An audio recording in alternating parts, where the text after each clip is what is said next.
मंडळी, बदलापूरमधील आदर्श शाळेत 2 चिमुकलींवर लैंगिक अत्याचार केल्याच्या प्रकरणामुळे अजूनही महाराष्ट्रात संतापाची लाट पाहायला मिळत आहे.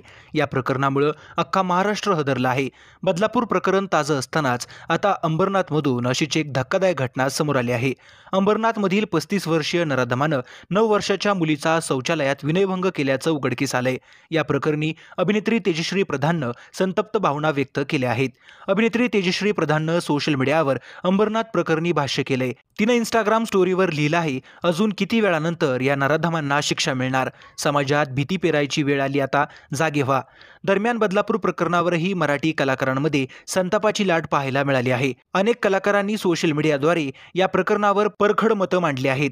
अभिनेत्री तेजस्विनी पंडित, प्रसाद ओक, शिवाली परब, सोनाली कुलकर्णी, अक्षय केळकर, मुरमई देशपांडे, प्रिया बापट, अभिजित केळकर, नेहा शितोळे, सुरभी भावे अशा अनेक मराठी कलाकारांनी बदलापूर प्रकरणावर भावना व्यक्त केल्या आहेत.